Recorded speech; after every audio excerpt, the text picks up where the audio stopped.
Herkese merhaba. Çekirdekgiller kanalına hoş geldiniz. Ben Tuğçe. Bugün sizlerle muhabbet kuşlarında sıklıkla görülen tüy dökümü durumunu inceleyeceğiz. Video içerisinde bulunan konular: muhabbet kuşu tüy dökülmesi neden olur? Kuşunuzun tüy dökmesi normal nedenlerden mi yoksa hastalıktan mı kaynaklanıyor? Kaç gün sürer? Belirtileri nelerdir? Ve bu dönemde yeni çıkan tüylerin sağlıklı olması için kuşlarımızın bakımını nasıl yapmalıyız? Muhabbet kuşlarında tüy dökülmesi fizyolojik ve patolojik, yani hastalık kaynaklı olmak üzere iki çeşittir. Fizyolojik dökülme mevsim geçişlerinde her muhabbet kuşunun yaşadığı normal bir süreçtir. Yılda bir ya da iki kez fizyolojik tüy dökümü yaşanır. Biz insanlar nasıl yaz aylarında ve kış aylarında farklı giyiniyorsak, kuşların da tüyleri kıyafetleridir ve mevsimine göre değiştirmeleri normaldir. Bir de yıl içerisinde ara dökülmeler olur. Bu ara dökülmelerde zaman zaman az miktarda ince tüy dökülmeleri olur. Yoğun bir dökülme değildir. Buna da yine insanlar üzerinden örnek vermek gerekirse, günlük rutin herkeste olan saç dökülmesine örnek verebilirim. Mevsimsel dökülmenin ara dökülmelerden farkı, ince tüylere kalın tüyler de eşlik eder ve oldukça yoğun bir dökülme yaşanır. Kafes tabanında pek çok tüy görürsünüz.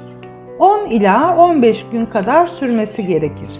Daha uzun sürüyorsa ya beslenme ve bakımında bir şeyler yanlış yapılıyordur veya da fizyolojik sandığımız dökülme aslında patolojik nedenlerden kaynaklanıyor olabilir. Beslenme ve bakım konusuna birazdan değineceğim.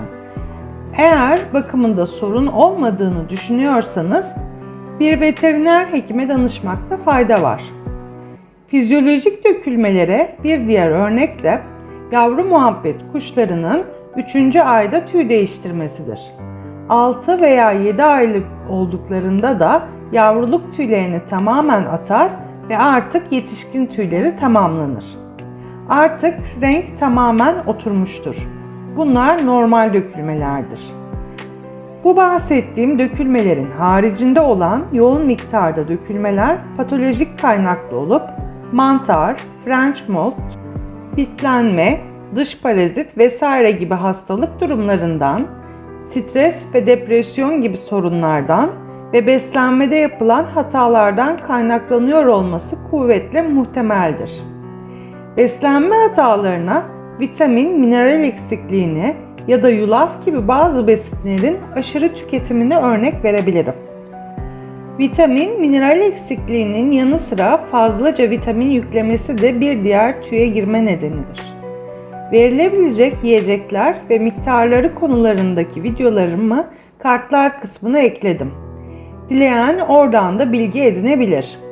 Patolojik tüy dökme durumunda yapacağımız en iyi şey bir veteriner hekime başvurmaktır.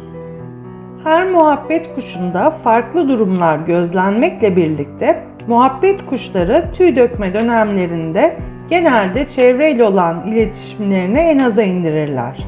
Sakin ve uyuklar bir şekilde kafesinde gününü geçirebilir.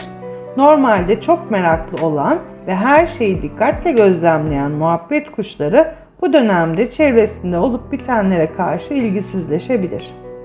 Eğer çevresinde başka kuşlar varsa onlara karşı da ilgisiz davranabilir. Çiftleşmeye isteksizdir. Üretim yapmak için tüy dönemlerini atlatmaları beklenmelidir. Özellikle sonbahar aylarında dökülen tüyler nedeniyle ısı kaybını tüylerini kabartarak dengelemeye çalışabilir.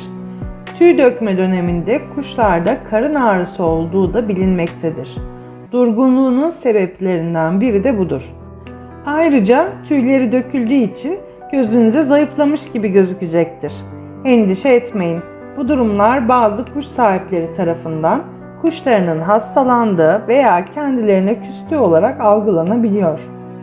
Tüy döneminde muhabbet kuşlarının bakımı çok önemlidir. Çünkü yeni çıkan tüyler ne kadar sağlıklıysa kuşunuz da o kadar sağlıklı olacaktır. Sağlıksız tüy yapısı tüylerinin yıl boyunca dökülmesine neden olur. Tüy dökme dönemi bu küçük canlılar için yeterince yorucu ve zahmetli bir dönemken yıl boyunca bunu yaşaması bağışıklığının oldukça düşmesine ve hastalıklara açık hale gelmesine neden olacaktır. Bu dönemde banyo yapmalarını sağlamanız derisinin nemlenip yumuşayarak tüyleri daha kolay çıkarmasına yardımcı olacaktır. Eğer bulabilirseniz gül yapraklarını kaynatıp suyunu banyo suyuna eklemenizi tavsiye ederim.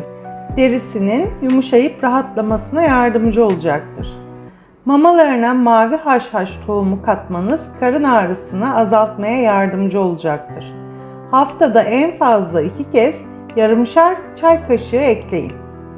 B vitamini karışımları bu dönemde olmazsa olmaz destekleyicilerdir.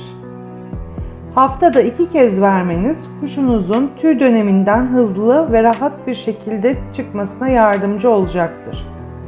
Haftada yarım yemlik olacak şekilde yulaf verebilirsiniz. Fazlası dönemin uzamasına ve eğer yanında tüye girmemiş olan başka kuşlar varsa onların tüye girmelerine neden olur. Haşlanmış yumurtada biyotin bulunur. Mamalarına haftada 2 kez haşlanmış yumurta rendeleyebilirsiniz. Ayrıca çimlenmiş buğday ve Camellia sativa tohumu E vitamini bakımından zengindir. Mamalarına karıştırmanızı tavsiye ederim. Selenyum içeren E vitamini de verebileceğiniz bir diğer destekleyicidir. Camellia sativa verdiğinizde E vitamini vermenize gerek yoktur. Evlerimizi paylaştığımız her canlının sorumluluğu bizim üzerimizde. Yaşam kalitelerini arttırmalı ve elimizden geldiğince en kaliteli şekilde yaşamalarını sağlamalıyız. Onların da bir can taşıdığını, duyguları ve düşünceleri olduğunu unutmamalıyız. Kendinizi onların yerine koyup empati yaparsanız çok daha mutlu bir hayat sürmelerini sağlayabilirsiniz. Evet, geldik bir videonun daha sonuna. Bugünlük benden bu kadar. İzlediğiniz için teşekkür ediyorum. Kuşlarınızın uzun, sağlıklı ve mutlu bir ömür geçirmeleri dileğiyle yeni bir videoda tekrar görüşmek üzere. Şimdilik hoşça kalın.